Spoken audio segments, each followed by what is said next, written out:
पंच महापुरुष योगों की श्रृंखला में पिछली बार हमने बात की थी गुरु से बनने वाले हंस महापुरुष योग की। आज हम बात करने वाले हैं रुचक महापुरुष योग की, जो कि बनता है मंगल के कारण। इस योग का आपकी कुंडली में होना आप लोगों के जीवन को बहुत बेहतरीन बनाता है। It makes you a fighter. जिन लोगों की कुंडली में रुचक महापुरुष योग होता है, वो अपने जीवन में दूसरों को कमांड करना सीखते हैं। इसके साथ साथ ही they become the man amongst man, the king amongst kings, यानी कि ऐसा व्यक्ति जो कि ना सिर्फ दूसरों को गाइड कर सकता है बल्कि उनको लीड भी कर सकता है, और वो भी साहस के जरिए। जैसे कि जुपिटर ज्ञान के जरिए लीड करता है, ठीक वैसे ही मंगल लीड करता है साहस से, करेज से, एनकरेज करके दूसरों। दिस योग makes you very powerful. Physically भी आप काफी पावरफुल होते हैं, मेंटली भी आप काफी पावरफुल होते हैं। इनफैक्ट आप चीजों को कॉन्कर करना चाहते हैं, यानी उन्हें जीतना चाहते हैं। तो यूं कहना कि आपके अंदर सिकंदर महान जैसी टेंडेंसीज होती हैं कि मैं पूरा विश्व जीत लूं और पूरे विश्व के ऊपर अपने नाम का झंडा फहरा दूं, इस तरह की टेंडेंसीज आप लोगों में ज्यादा होती हैं। आपके जीवन में मुसीबतें चाहे कितनी भी आए, अगर आपकी कुंडली में रुचक महापुरुष योग बन रहा है, इन दैट केस आप लोग हर मुसीबत से लड़ेंगे और उसके साथ साथ जीतेंगे भी। कोई आपको कितना भी गिराना चाहे, कोई आपसे कितना भी लड़ना चाहे, कोई आपसे कितनी भी दुश्मनी करना चाहे, रुचक महापुरुष योग वाला व्यक्ति थोड़ी देर के लिए तंग तो हो सकता है, लेकिन परमानेंटली उससे यूजुअली डैमेज नहीं होता। ऐसे लोग जीवन की शुरुआत भले ही कितने भी नीचे से करें, आखिर में वो अपनी जिंदगी में ऊपर चले जाते हैं। रुचक महापुरुष योग 3 खास तरीकों से बन सकता है। इसकी जो कंडीशंस हैं, दे आर द फॉलोइंग। सबसे पहले, मंगल को होना चाहिए केंद्र के घरों में। मंगल केंद्र के घरों में तभी होते हैं जब वो आपकी कुंडली के पहले, चौथे, 7वें और 10वें घर में हो। दूसरी कंडीशन ये है कि मंगल को स्वराशि में या फिर अपने उच्च की राशि में ही होना चाहिए। इसका मतलब 3 कंडीशंस ऐसी हैं जहां पर ये योग बन सकता है।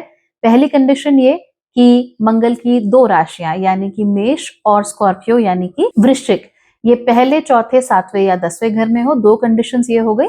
और तीसरी कंडीशन होती है जबकि उसकी उच्च की राशि यानी कि मकर राशि केंद्र के घरों में हो। इसमें से भी सबसे इंपॉर्टेंट या सबसे पावरफुल योग तभी बनता है जबकि मंगल अपनी उच्च की राशि में हो। सबसे पावरफुल इस पे भी वो तब बन सकता है जब मंगल अपनी उच्च की राशि में 10वें घर में हो, यानी कि मेष लग्न में। अब ऐसा क्यों होता है? क्योंकि जब आपका लग्न मेष हो जाता है, इसकी वजह से आपके लग्न के स्वामी भी मंगल हो गए। उसके बाद वो जो स्वामी है वो 10वें घर में चले गए, जो कि केंद्र का ही घर है, यानी एक केंद्र का स्वामी दूसरे केंद्र में जाकर बैठा हुआ है। वहां पर उसको दिग्बल भी प्राप्त होता है, क्योंकि मकर राशि मेष लग्न के लिए 10वें घर में चली जाती है, इसीलिए उसको दिग्बल भी प्राप्त होता है और वो उच्च का भी होता है। यानी एक केंद्र का स्वामी दूसरे केंद्र में है, दिग्बली है, साथ ही साथ उच्च का भी है, और साथ ही साथ रुचक महापुरुष योग का निर्माण भी कर रहा है। इस केस में आपको इस योग के सबसे अच्छे परिणाम देखने को मिलेंगे। हालांकि कुछ और लग्न भी हैं जहां पर इस योग का निर्माण हो सकता है। फॉर इंस्टेंस, अगर आप लोगों का लग्न मेष है, कर्क है, तुला है या फिर मकर है, इन दैट केस आप लोगों की कुंडली में रुचक महापुरुष योग बन सकता है, क्योंकि मेष राशि और उसके साथ साथ मकर राशि आप लोगों की कुंडली के केंद्रों में आएंगी। तो अगर आपकी कुंडली का केंद्र के जो घर हैं वहां पर मंगल आ जाते हैं तो आप लोगों के लिए बेहतर रहेगा। अगर आप लोगों की राशि या लग्न तुला है, उसके साथ सिंह है, वृश्चिक है और एक्वेरियस यानी कि कुंभ है, तब भी आप लोगों के लिए रुचक महापुरुष योग का निर्माण हो सकता है, क्योंकि मंगल ऐसे में स्वराशिगत होकर केंद्र के घरों में आ सकते हैं। स्वराशि कैसे होंगे? वृश्चिक के कारण। इसीलिए अगर आपका लग्न जो है वो वृषभ बनता है, कुंभ बनता है, इसके साथ साथ सिंह बनता है और वृश्चिक बनता है, तब भी मंगल केंद्र में आकर इस योग का निर्माण कर सकते हैं। हालांकि इसमें आपको कुछ बातों का ध्यान फिर भी देना होगा। देखिए, मंगल का केंद्र में आना कोई बहुत बड़ी बात नहीं है। मंगल का स्वराशि होकर केंद्र में आना ये भी कोई बहुत बड़ी बात नहीं है। मंगल का उच्च का होकर केंद्र में आना भी कोई बहुत बड़ी बात नहीं है। बड़ी बात तब होती है जब मंगल में इनहेरेंट स्ट्रेंथ काफी हो, फॉर इंस्टेंस अगर आपका मंगल 0 डिग्री का है या 1 डिग्री का है, इन दैट केस आप उससे ज्यादा इस महापुरुष योग के बनने की उम्मीद नहीं कर सकते। ऊपर ऊपर से जरूर लगेगा कि हाँ भैया योग बन रहा है, लेकिन उसमें उतनी जान नहीं होगी, उतनी पावर नहीं होगी। और अगर आप इस योग से वाकई फल पाना चाहते हैं तो फिर आप लोगों को एक अच्छे ज्योतिषी की सलाह लेकर इस मंगल पर काम करना पड़ेगा, वो भी इस तरीके से ताकि आपका नुकसान ना हो। इसके साथ साथ आपको कोशिश करनी पड़ेगी कि आप इस मंगल को बहुत ही केयरफुली मैनेज करें। मेहनत आपको करनी पड़ेगी और लगातार करती रहनी पड़ेगी। So all your actions, all your कर्म have to be really good. उसके साथ साथ ही अगर मंगल डॉट अपनी उच्च की डिग्री में आकर यहां बैठ जाए तो फिर थोड़ा ज्यादा पावरफुल होता है। अगर अपने मूल त्रिकोण की जो एग्जैक्ट डिग्रीज हैं वहां पर जाकर बैठे तो और ज्यादा पावरफुल हो जाता है। मंगल के ऊपर शनि जैसे ग्रहों की दृष्टि ना पड़ रही हो या शनि जैसे ग्रह उनके साथ ना बैठे हुए हो तो ज्यादा बेहतर होता है। क्यों? क्योंकि जो शनि की दृष्टि है वो रिस्ट्रिक्टिव दृष्टि होती है, और इस रिस्ट्रिक्टिव दृष्टि के कारण शनि क्या करते हैं, वो मंगल से आने वाले प्रभावों को रोक देते हैं या फिर उनको ढंग से बढ़ने नहीं देते हैं। तो आपको ये भी देखना पड़ेगा कि मंगल रुचक महापुरुष योग में तो कहने को बैठे हुए हैं, सो बाय लेटर तो वहां पर रुचक महापुरुष योग बन रहा है, लेकिन क्या वो वाकई इफेक्टिव है या नहीं, उसके लिए आपको मंगल की स्ट्रेंथ देखनी पड़ेगी। बलाबल कितना अच्छा है मंगल का वो देखना पड़ेगा। आपको मंगल के ऊपर पड़ने वाले एस्पेक्ट्स या दृष्टियों को देखना पड़ेगा। मंगल के साथ कौन सा ग्रह बैठा हुआ है आपको उसको देखना पड़ेगा। एंड फाइनली आपको ये देखना पड़ेगा कि मंगल का जो स्वामी है वो कहां पर बैठा हुआ है। अब जाहिर सी बात है, अगर रुचक महापुरुष योग स्वराशि होकर बन रहा है, यानी एरीज और वृश्चिक राशि में बन रहा है, इन दैट केस उसके स्वामी तो खुद मंगल ही हो गए। लेकिन अगर उच्च की स्थिति में बन रहा है, इन दैट केस इसके स्वामी हो जाते हैं शनि।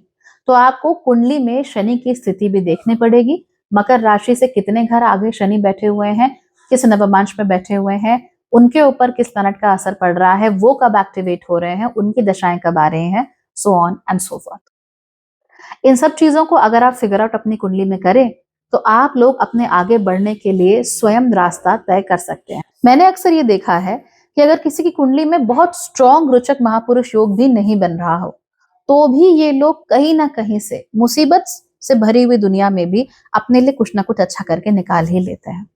जहां पर सारे रास्ते बंद हो जाते हैं ना, वहां पर ये लोग दीवार तोड़कर अपने लिए रास्ता बना लेते हैं, डिपेंडिंग ऑन कि मंगल इनका कितना पावरफुल है और अगर मंगल की दशा चल रही है तो। रिमेंबर, रुचक महापुरुष योग का मतलब ये नहीं है कि अब आप यू आर द बेस्ट और अब दुनिया आपकी मुट्ठी में है, नॉट एग्जैक्टली।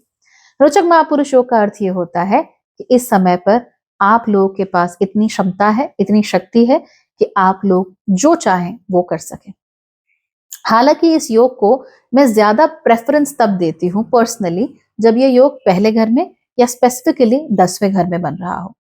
चौथे घर में और 7वें घर में जब ये योग बनता है तो इसमें छोटे छोटे कुछ कैविएट्स इंक्लूड हो जाते हैं, जैसे कि चौथे या 7वें घर में बैठकर मंगल अक्सर थोड़ा सा इशू क्रिएट कर सकते हैं। He may become more of a defender instead of a warrior. 7वें घर में मंगल अपनी जो एनर्जीज है उसे घर बार में भी इस्तेमाल कर सकते हैं, ना कि बाहर इस्तेमाल करें। तो ये छोटे छोटे कैविएट्स हैं जिनका ध्यान रखना पड़ता है। बट ओवरऑल रुचक महापुरुष योग अगर कमजोर होकर भी आपकी कुंडली में बन रहा है तो मंगल की तरफ से आपको कुछ ना कुछ अच्छा जरूर मिलेगा। खास तौर पे मंगल अगर सही डिग्रीज पर बैठे हुए हैं तो चेक कीजिए क्या आपकी कुंडली में रुचक महापुरुष योग है। क्या आप किसी को जानते हैं जिसकी कुंडली में रुचक महापुरुष योग है? अगर हाँ तो उनके जीवन को एक बार पलट कर देखिए और इन लोगों को थोड़ा सा संबल, थोड़ा करेज देने की कोशिश कीजिए। आप देखेंगे कि जैसे ही इन्हें थोड़ा साहस मिलता है ये आगे बढ़कर जीवन में काम करते हैं। खासतौर पे अगर आपके बच्चे हैं जिनकी कुंडली में इस तरह का योग बन रहा है, देन आपको अपने बच्चों को ना you have to give them a goal, a proper competition, a proper competitive goal जिसको वो छिन्न भिन्न कर सकते हैं, जिस तक वो पहुंच सकते हैं। They want to crush their goals. आप ऐसे बच्चों को ये नहीं कह सकते कि तुम्हारे माँ बाप ने तुम्हारे लिए इतना किया है तो अब तुम्हें भी अपने माँ बाप के लिए करना पड़ेगा, तुम्हारी मजबूरी है, ये है वो है, बेटा पढ़ाई के अलावा कोई ऑप्शन नहीं है। ऐसे बच्चे बड़े तंग हो जाएंगे, वो पढ़ाई भी नहीं करेंगे और वो थोड़े रिबेलियस हो जाएंगे। तो आपको क्या करना है, रोचक महापुरुष योग वाले बच्चों को जिनका मंगल हावी है उन बच्चों के साथ यूल बी लाइक बेटा this is your goal, crush it. Right? पिछली बार आपके 70% आए थे, amazing, let's make a 30% improvement right now. तो 70 का 130% कितना हुआ, उसको आप बच्चे को नया गोल दीजिए और बोलेंगे बेटा क्रश इट, और आपका बच्चा देखिए उसे कितनी ताकत मिलती है, कितना संबल मिलता है अपने गोल्स को पाने के लिए। तो इस तरीके से ही हम ज्यादा अच्छे तरीके से अपनी कुंडलीज के साथ अलाइन होते हैं और अपने रिश्तों को भी बेहतर बनाते हैं, अपने जीवन को भी बेहतर बनाते हैं, and that is what holistic astrology is all about. So I hope you will like